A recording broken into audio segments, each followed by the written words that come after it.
Manifesto committee की बनाते वक्त ये नहीं कहा गया था कि एक सेलो टेप ले आओ अपने मुंह पे लगा दो। हिंदुत्व को हटवा ही देंगे तो फिर हिंदुत्व की बहस कैसे होगी? हिंदुत्व को हटवा देंगे कि लफ्ज़ को हटवा देंगे या मेरी किताब उधर देंगे? उनको लिखनी पड़ेगी किताब। किताब तो इसीलिए लिखी जाती है कि कम से कम बहस आगे बढ़े, हम लोग आपस में ये गुफ्तगू कर सकें कि आपने किस नज़रिए से देखा है, हम किस नज़रिए से देखते हैं। कांग्रेस के सीनियर लीडर सलमान खुर्शीद ने जो किताब लिखी है सनराइज ओवर अयोध्या, इसको लेकर बवाल मचा हुआ है। इसके जवाब में उन्होंने अलग अलग बयानात दिए हैं, लेकिन हम आपको जो बयान दिखाने जा रहे हैं वो बिल्कुल अलग है। अपने बयान में उन्होंने क्या कहा, देखिए इस पर हमारी खास रिपोर्ट। जो आपकी किताब आई है सनराइज ओवर अयोध्या, तो इसको लेकर के जिस तरीके से सवाल उठाए जा रहे हैं उसके बारे में आप क्या कहेंगे? और ख़ास तौर से कम्युनिटी जो है अपनी ख़ास तौर से उसकी तरफ से कहा जा रहा है कि अभी ये वक्त नहीं था और थोड़ा से वेट कर लेते, इस तरीके की बातें आ रही हैं, क्या कहेंगे आप? देखिए, कम्युनिटी किताब पढ़ ले, पढ़ने में तो कोई वक्त की वो नहीं है ना, बंदिश। किताब अभी नहीं पढ़ेंगे, बाद में पढ़ेंगे। कम्युनिटी के लोग हों या किसी और कम्युनिटी के लोग हों, वो किताब को पढ़ लें और समझने की कोशिश करें। हमें इस हिंदुस्तान में रहना है, हमें हिंदुस्तान में हर चीज़ जिसकी हम तवक्को करते हैं, उम्मीद करते हैं, वो पूरी तरह से अगर मुहैया नहीं हो रही है तो कोई रास्ता अपने मुस्तक़बिल का निकालेंगे कि नहीं निकालेंगे, कि हम बैठे रोते रहेंगे या हम घुलते रहेंगे, कुढ़ते रहेंगे। तो अपनी बहबूदी के लिए, अपने कौम की बहबूदी के लिए, मुल्क की बहबूदी के लिए आगे हमारा इस माशरे में हमारा अंजाम होना चाहिए, हमको क्या करना चाहिए, इस पे गौर करना है। और गौर तभी कर पाएंगे जब हम जानेंगे कि हमको कैसी कैसी पेचीदगियों का सामना करना पड़ा है और क्या क्या हमने किया है। और आज हमारे सामने जो भी आज हालात बने हैं वो क्या हैं। तो अगर किताब को मैं अपने पास जेब में बना के रखता और इसको लोगों के सामने पेश ना करता, तो लोग इस जो भी इससे फ़ायदा हो सकता है समझ का या बात को समझने का, उससे लोग जो है महरूम रह जाते। सर, जो आपने लिखा है कि सुप्रीम कोर्ट ने अपने खुसूसी जो इख्तियारात उसको हासिल हैं उसका सही इस्तेमाल किया है और एक सही फ़ैसला लिया है, एक तवाज़ुन कायम रखा है ताकि माहौल ठीक ना हो। तो आपने एक तरीके से उसको ये समझा गया कि वाकई सुप्रीम कोर्ट ने बहुत अच्छा फ़ैसला ले लिया और गोया कि ये जो बाबरी मस्जिद ताल्लुक़ से लोग कह रहे हैं कि ये फ़ैसला गलत था और जो बहस हुई थी उसके मुताबिक नहीं था, और आप ये कह रहे हैं कि नहीं बहुत अच्छा फ़ैसला है, तो इस पर क्या आप कहेंगे? क्या हम यही कहेंगे कि जो इससे बेहतर फ़ैसला कर सकता था वो बता दे कि बेहतर फ़ैसला ये होता। फ़ैसला जो करता है सुप्रीम कोर्ट करता है, जो ऐसे बड़े किसी मसले पर फ़ैसला करता है, उसमें उसकी नज़र मुस्तक़बिल पर भी रहती है कि इस मुल्क में अमन चैन के लिए क्या रास्ता अपनाना जो है वो बेहतर होगा।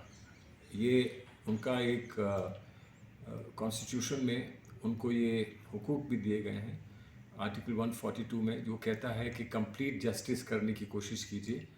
तो उसमें जो भी कानूनी दांव पेच होते हैं और जो भी कानूनी इश्यूज़ होते हैं, उनसे ऊपर उठकर सुप्रीम कोर्ट को कुछ एक बड़े नज़रिए से देखना पड़ता है कि किसमें हमारा मुल्क का फ़ायदा है, बहबूदी है। तो अगर इसमें फ़ायदा है तो मान लीजिए कि ये अच्छा है, और अगर इसमें नुकसान है तो मान लीजिए कि ये अच्छा नहीं है। और जब अच्छा नहीं है तो बता दीजिए कि अच्छा फ़ैसला क्या होता है जिसमें आपका फ़ायदा होता, बता दीजिए। किताब तो इसीलिए लिखी जाती है कि कम से कम बहस आगे बढ़े, हम लोग आपस में ये गुफ्तगू कर सकें कि आपने किस नज़रिए से देखा है, हम किस नज़रिए से देखना नहीं सर, चाहते कह हैं। रहे हैं कि मुल्क साथ तो चलिए जस्टिस हो सकता है कि आर्टिकल 142 का उन्होंने इस्तेमाल किया सुप्रीम कोर्ट ने और मुल्क के साथ जस्टिस किया, लेकिन मिल्लत के साथ ये जस्टिस नहीं था, ये अनजस्टिस था। ठीक है, मैं कह देता हूँ मिल्लत के साथ अनजस्टिस है। मैंने कहा कि एक बहुत बड़ी कुर्बानी मिल्लत ने दी है, किताब में ये लिखा है। और कुर्बानी नहीं देनी चाहिए, नहीं देते तो फिर क्या होता। ये बहुत सारे पहलू हैं, इस पर अलग अलग नज़रिए हो सकते हैं। मुझे इस वक्त जो मुल्क के लिए बेहतर लगा, और मुल्क में कौम भी है, कौम के लिए बेहतर लगा, मैंने वो पेशकश की है। उसको अगर समझ सकते हैं तो उसको सर कबूल। मतलब कैसे ये ख्याल आया कि इस पर एक किताब ऐसी आनी चाहिए क्या? आप जैसी जो सवाल आप पूछ रहे हैं, ये सवाल रोज़ पूछे जाते थे, तो मैंने कहा इन सवालों का जवाब एक किताब में लिख देता हूँ। अच्छा, ये मतलब जो लोगों में कन्फ्यूज़न है या कन्फ्यूज़न है, कोई मैं क्यों कहूँ कन्फ्यूज़न है, लोगों के सवाल हैं, अलग अलग नज़रिए हैं, लोग ये सवाल करते हैं। और मैं ये समझ रहा था कि बेहतर ये होगा कि इसका कम से कम उनके सामने जो फ़ैसला है वो रखा जाए, तफसील से रखा जाए, और उस फैसले पर कोई कमेंट्री और उस पर जो भी रोशनी डाली जा सकती है वो रोशनी डालें, फिर लोगों से कहें आप अपना फ़ैसला करिए, आप क्या चाहते हैं। सर मुझे तो ये लगा जो बहस, चूँकि अभी मैंने किताब नहीं पढ़ी है, लेकिन जो तबसरे आए और जो आपका व्यू आया और कोटेशन आए, तो उससे ये लगा कि बीजेपी जो क्रेडिट लेना चाहती है कि मेरी वजह से ही ये राम मंदिर पर फैसला आया और मैं ही राम मंदिर की तामीर करा रहा हूँ, ये वो, तो उसको कहीं ना कहीं आपने कि ये क्रेडिट ये न ले, सुप्रीम कोर्ट ने एक सही फैसला लिया है जिस पर हम सबको तो क्या इसमें। बीजेपी अगर मुझसे नाराज़ है और बजरंग दल वाले मुझसे नाराज़ हैं, तो कहीं तो कोई होगा हिंदुस्तान में जो मुझसे खुश है। अब ये तो बड़ी अजीब बात हो जाएगी कि सभी नाराज़ हैं, सभी नाराज़ हैं किताब के नहीं लिए। सर, मकसद यही था आपका ये कि मेरा मकसद ये था कि हिंदुस्तान में हिंदू मुसलमान कैसे एक हो सकें, कैसे बीच की दरारें ख़त्म हो सकें, कैसे हम पुरानी बातें छोड़कर आगे आगे का मुस्तक़बिल का पर गौर करें। ये मेरा मकसद था, और वो मकसद एक कहानी लिखकर नहीं था, बल्कि हकीकत को बयान करके था। वो हकीकत बयान करने की कोशिश की। लेकिन सर मीडिया तो उसको दूसरे रुख पर ले गया, वो हिंदुत्व और हिंदू और ये सब उसको नहीं तो अब तो आप उनसे पूछिए ना क्यों ले गए। जो किताब आप कह रहे हैं हिमायत करती है सुप्रीम कोर्ट के फैसले की, उस किताब में हिंदू धर्म को बुरा मैं क्यों कहूँगा, और हिंदू धर्म को बुरा नहीं कहूँगा, उसकी तारीफ़ करूँगा, और ये कहूँगा कि ये सूरज फिर से उठा है। तो मैंने ये तो नहीं कहा कि अंधेरा छा गया है, मैंने ये तो नहीं कहा कि गुरूब हो रहा है सूरज, मैंने कहा सूरज उठ रहा है, निकल रहा है, रोशनी आएगी इस मुल्क में। तो उसको भी वो बुरा मान रहे हैं। मतलब अब तारीफ़ करना भी मुश्किल है, हम उनकी तारीफ़ भी नहीं कर सकते हैं, हम उनकी हिमायत भी नहीं कर सकते हैं। आप कौन होते हैं हिमायत करने वाले, ये सवाल उनका। और आप कौन होते हैं ये कहने वाले कि हिंदुत्व जो है वो हिंदुज़म से अलग है। हिंदुत्व में क्या हरकतें हुई हैं वो सामने हैं। हिंदुज़म एक पुराना, एक प्राचीन, एक बहुत ऊंचा, एक बहुत दूरदर्शी एक मज़हब है।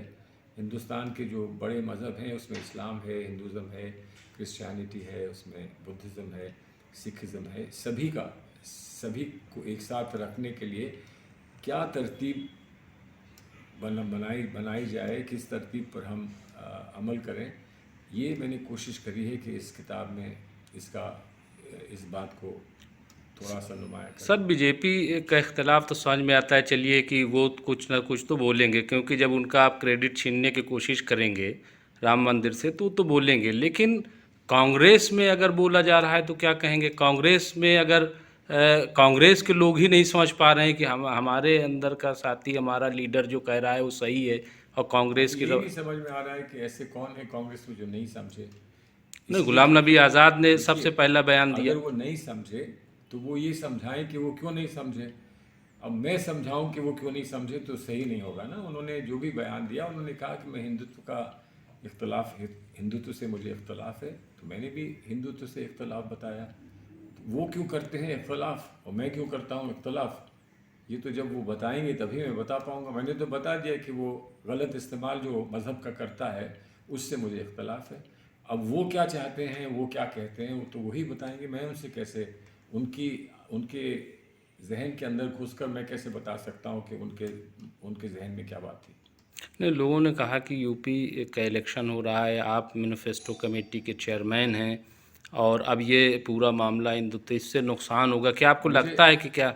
मुझे मैनिफेस्टो कमेटी की बनाते वक्त ये नहीं कहा गया था कि एक सेलो टेप ले आओ अपने मुंह पे लगा दो और एक पट्टी आंखों पे बांध दो। मुझे ऐसा नहीं कहा गया था। मुझसे ये कहा गया था जाओ खुल कर देखो, बात करो, लोगों की बात सुनो, तासुरात समझो, लोगों के जहन में क्या है, लोगों की क्या शिकायत है, लोगों के क्या तासुरात हैं, उनकी क्या तवक्कुआत हैं, उसको बयान करो। तो मुझे ये तो नहीं कहा गया था कि आंखें बूंद लो, आंखें बंद कर लो। लेकिन कुछ लोग चाहते होंगे कि हम आंखें बंद कर लें, कुछ लोग चाहते हो कि हम सो जाएं। उनको हमारी हरकत, उनको हमारा ज़मीन पर उतरना, निकल कर अपनी बात कहना उनको अच्छा नहीं लगता है। कांग्रेस आला कमान का सर क्या इसमें रहा, वो तो चाहे आप सोनिया पता गांधी? करेंगे। मुझे नहीं तो मतलब कोई आपसे कोई, मुझे तो किसी ने नहीं कहा कि आप जो कह रहे हो वो गलत है। हमारे पास लेकिन राहुल गांधी ने सर आपकी हिमायत की कि नहीं, आपने राहुल सही। गांधी की हिमायत क्यों करेंगे? राहुल गांधी मेरे लीडर हैं भाई।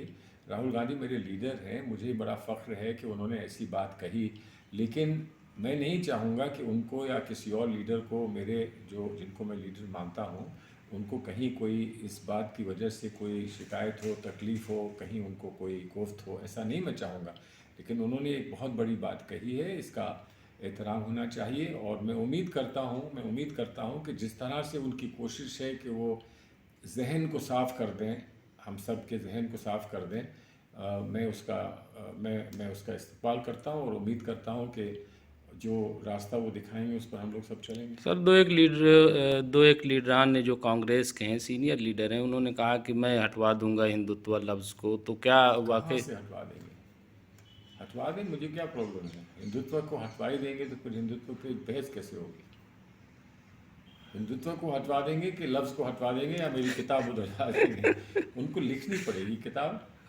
अगर उन्हें मेरी किताब में किस लफ्ज़ से मतलब शिकवा और जवाब शिकवा टाइप का हो। हाँ, तो अब जवाब शिकवा वो करें ना भैया। हमें तो शिकवा नहीं है। हमने तो ये कहा कि मुझे शिकवा नहीं है। अब उनको शिकवा है तो वो लिखें शिकवा।